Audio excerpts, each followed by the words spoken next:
तो अभी हम लोग इस टॉपिक को देख रहे हैं, वो है टाइप्स ऑफ सेल। सेल के पहले बात कर रहे थे कि सेल्स क्या होता है, तो सेल्स के डेफिनेशंस, इसके अलावा सेल थ्योरी भी देखा गया था। कौन ऐसे साइंटिस्ट थे जो सेल थ्योरी को प्रपोज किए थे? Schleiden, Schwann and Virchow. Schleiden, Schwann और विर्को, ये तीन ऐसे साइंटिस्ट थे,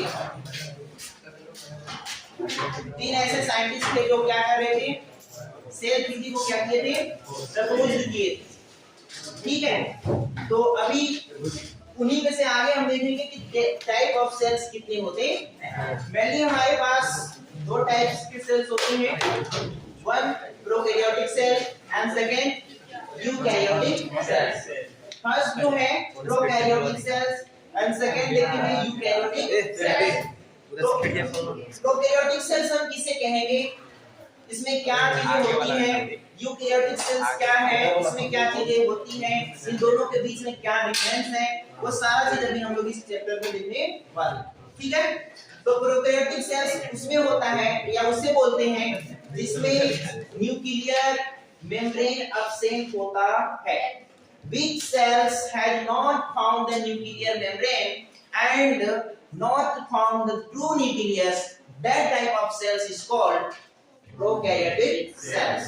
Suppose अगर हम बात करें कोई एक सेल्स ले लेते हैं, जैसे मैंने यहाँ पर क्या बनाया, सेल्स ले लिया।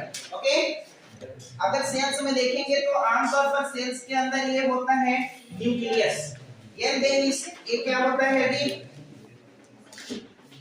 ये वाला का नाम हम जैसे क्या देते हैं, साइटोप्लाज्म देते हैं। क्या देते हैं, साइटोप्लाज्म देते हैं। जबकि इसका नाम हम क्या देते हैं, न्यूक्लियस। क्या देते हैं, न्यूक्लियस। ये बेसिक्स बातें हैं। ये वाला का नाम क्या देते हैं, सेल मेम्ब्रेन, या इसी को हम बोलते हैं प्लाज्मा मेम्ब्रेन। बता दें हम अभी हम प्लांट सेल्स और एनिमल सेल की भी बात करेंगे, लेकिन फिलहाल अभी हम रोकते हैं। अगर हम प्रोकैरियोटिक सेल्स को देखें तो इस तरह का जो ये बात, इसमें न्यूक्लियस जो दिखाई पड़ रहा है वो आपको नजर नहीं पड़ेगा। इसका नाम एक और है न्यूक्लियर मेम्ब्रेन। क्या होता है ये, न्यूक्लियर मेम्ब्रेन। अब न्यूक्लियर मेम्ब्रेन प्रेजेंट है, न्यूक्लियस जिसमें प्रेजेंट है, इसी के आधार पर टाइप ऑफ सेल बनाया गया। यदि है तो यूकैरियोटिक कहलाएगा, यदि नहीं है प्रोकैरियोटिक। ठीक है, तो याद रखेंगे बेसिक्स, न्यूक्लियर मेम्ब्रेन अगर नहीं है तो प्रोकैरियोटिक है, और है तो यूकैरियोटिक। ठीक है, ये बेस आपके समझ में आ गए होंगे। नेक्स्ट जो है, अगर और भी देखा जाए क्या और डिफरेंस है दोनों सेल्स में, तो इसमें और भी डिफरेंस है। जैसे अभी जैसे सेल बनाया ना वैसे समझते चलो, एक समझ में आ गया ना, नेक्स्ट समझो, फिर से एक क्या लेते हैं, सेल्स हम ले लेते हैं। अब इसमें हम क्या कर लेते हैं, न्यूक्लियस को ले लिए। न्यूक्लियस लेने के बाद सपोज ये हमने आपको इस तरह का स्ट्रक्चर ले लिया है ना, आप याद कीजिए इसका नाम क्या देते थे, माइटोकॉन्ड्रिया। क्या नाम देते थे जी, माइटोकॉन्ड्रिया देते थे। सेल्स में एक ही माइटोकॉन्ड्रिया नहीं होती, ये सेल टू सेल वेरिएशन करते रहते हैं। आमतौर पर लिवर सेल्स की बात करो तो वहां पर 1400 माइटोकॉन्ड्रिया वन सेल में होते हैं, 1400, ये तो एक दिखाया है। इसी तरह से 800, 900, 300, 200 इस तरह से की चीजें होती रहती है। तो माइटोकॉन्ड्रिया किसमें होता है, तो आपको मैं बता दूं, अगर किसी में माइटोकॉन्ड्रिया है तो वह किसमें है, प्रोकैरियोटिक में। तो एब्सेंट होते हैं प्रोकैरियोटिक सेल्स में माइटोकॉन्ड्रिया, और प्रेजेंट होते हैं यूकैरियोटिक सेल्स। इसके अलावा और भी सेल के ऑर्गेनेल्स हैं, जैसे कि बात करें हम एंडोप्लाज्मिक रेटिकुलम, इस तरह के आकार में आपको डायग्राम देखने को मिल जाएगा, जिसे हम शॉर्टकट में ER बोलते हैं, है ना जी। ये दो टाइप के होते हैं, एक स्मूथ होता है और एक क्या होता है, रफ होता है। ये हम बात करेंगे नेक्स्ट जब भी ऑर्गेनेल्स की बात करेंगे, लेकिन ना ही आपके प्रोकैरियोटिक सेल्स में ER पाए जाते हैं, ना ही उसके प्रकार भी पाए जाते हैं। इसमें पाए जाते हैं यूकैरियोटिक्स में पाए जाते हैं। तो ध्यान ये भी समझ में आ गया कि जो माइटोकॉन्ड्रिया के साथ साथ एंडोप्लाज्मिक रेटिकुलम भी अब्सेंट होता है। क्लियर? और भी ऑर्गेनेल्स जैसे कि बात कर लेते हैं क्लोरोप्लास्ट। किसकी? क्लोरोप्लास्ट। अब क्लोरोप्लास्ट डबल मेम्ब्रेन स्ट्रक्चर्स है, इसके अंदर पिगमेंट्स वगैरह होते हैं, इस तरह से संरचना कुछ होता है, तो इसको हम क्या नाम देते हैं? क्लोरोप्लास्ट। क्लोरोप्लास्ट भी प्रोकैरियोटिक सेल्स में नहीं होता है, जबकि यूकैरियोटिक सेल में रेटिकुलम इसको बोलते हैं। आपको बता दें, जैसा कि भी बताया कि प्रोकैरियोटिक में नहीं होता है और यूकैरियोटिक में होता है। ठीक है? अब ध्यान देना, इस साइटोप्लाज्म के अंदर ऐसे डॉट डॉट बहुत सारी संरचनाएं आपको देखने को मिल जाएंगी इस टाइप से। इसका नाम एक्चुअल में होता है राइबोसोम। क्या होता है? राइबोसोम। अब ये राइबोसोम्स प्रोकैरियोटिक में और यूकैरियोटिक दोनों में होता है। अभी तक आप देख रहे थे ना कि कुछ सीधे प्रोकैरियोटिक में नहीं थी और बाकी उसमें थी, लेकिन अभी आप राइबोसोम को देख रहे हैं, फर्स्ट ऐसे ऑर्गेनेल्स हैं जिसमें प्रोकैरियोटिक में भी होता है और यूकैरियोटिक, लेकिन इसमें भी दो डिफरेंस है। क्या डिफरेंस है? कि प्रोकैरियोटिक में 70S टाइप का राइबोसोम पाया जाता है, जबकि यूकैरियोटिक में 80S टाइप का राइबोसोम पाया जाता है। ये 80S और यहाँ 70S, तो ये डिफरेंस है प्रोकैरियोटिक सेल्स के राइबोसोम और ये यूकैरियोटिक सेल्स के राइबोसोम। ठीक है? तो इतना अंदर आपको मैं लिखवा देता हूं जो जो पढ़ाया गया। बात समझ में आ गई ना कौन क्या नाम से थी? चलो तो इसको लिख लेते हैं, थोड़ा पॉज कर दो video. Those cells have not found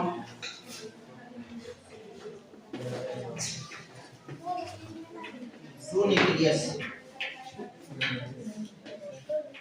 and nuclear membrane। चालू कर दो यार। चालू है। तो ये आपके पास हो गया। Those cells have not found the true nuclear या न्यूक्लियस भी नहीं होता, न्यूक्लियर मेम्ब्रेन भी नहीं होता, तो इसको हम क्या बोलेंगे? प्रोकैरियोटिक सेल्स बोलेंगे। जबकि those cells have found true nucleus and nuclear membrane is called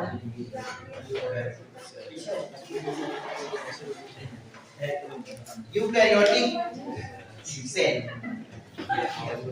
आगे एक बात समझ में, जिसमें न्यूक्लियर मेम्ब्रेन है वो यूकैरियोटिक, जिसमें नहीं है वो प्रोकैरियोटिक। ठीक है? इसके बाद नेक्स्ट डिफरेंस अभी जैसा कि बताया कि जो माइटोकॉन्ड्रिया है, माइटोकॉन्ड्रिया इज डायरेक्ट लिख देते हैं एब्सेंट। किसमें? प्रोकैरियोटिक में माइटोकॉन्ड्रिया क्या होता है? एब्सेंट होता है, जबकि माइटोकॉन्ड्रिया इज बोलो ऊपर वाला अपना डेफिनेशन क्या? ऊपर अपना डेफिनेशन तो जरूरी है, बिना जरूरी है कुछ जरूरी है ना? जो जो लिखवाया जा रहा है सब जरूरी। ठीक है? बगैर जरूरी का याद नहीं किया जाता। तो अब ये चीजें, mitochondria is absent and mitochondria is present. Same यहाँ पे बोल सकते हैं थर्ड नंबर भी,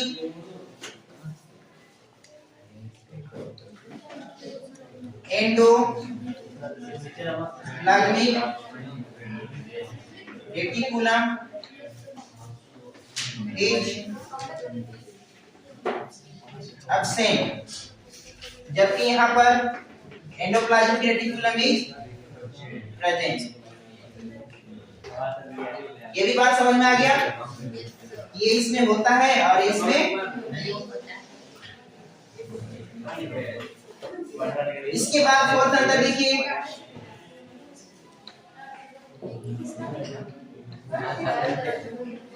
ribosome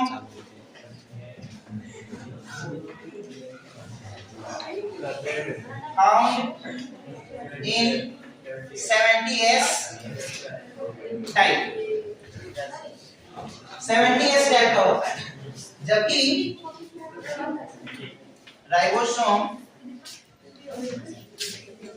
found in 80S type. ये हो गया। राइबोसोम तो दोनों में है, मगर इसमें 70S है, उसमें 80S है। ठीक, तो डिफरेंस और देखो,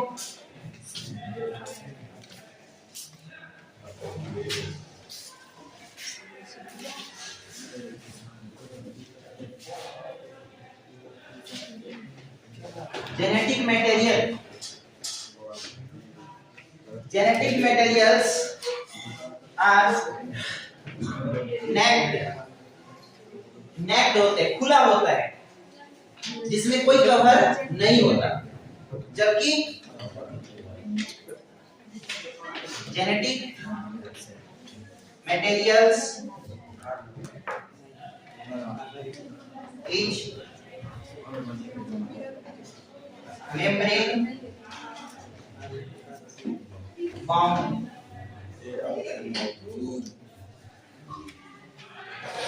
मेम्ब्रेन बाउंड होते हैं।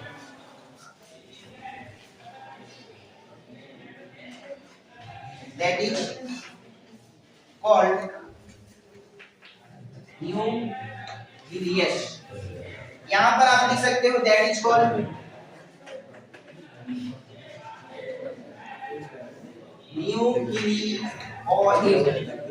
ध्यान देंगे ये डिफरेंस को, जो मेम्ब्रेन बाउंड नहीं है, नेक्ड है, उसको हम न्यूक्लियोइड बोलते हैं। यानी इसके अंदर न्यूक्लियस तो नहीं है, बट न्यूक्लियोइड है, और इसमें न्यूक्लियस है। तो प्रोकैरियोटिक में न्यूक्लियोइड और यूकैरियोटिक में न्यूक्लियस, ये भी ध्यान रखने वाला बात है ना। और भी बहुत सारे डिफरेंस है, ये नहीं कि बस इतना ही है। और जितने भी सेल के ऑर्गेनेल्स है इसमें, चाहे आप क्लोरोप्लास्ट बोलो या फिर इसके अंदर जैसे कि गोल्गी बॉडी बोलो, है ना, ये जितने भी सेल के ऑर्गेनेल्स हैं प्रोकैरियोटिक सेल्स में नहीं पाया जाता है, जबकि यूकैरियोटिक सेल्स में पाया जाएगा। आई बात समझ में? ये सेल ना आमतौर पर इसमें सेक्सुअल रिप्रोडक्शन देखने को नहीं मिलेगा।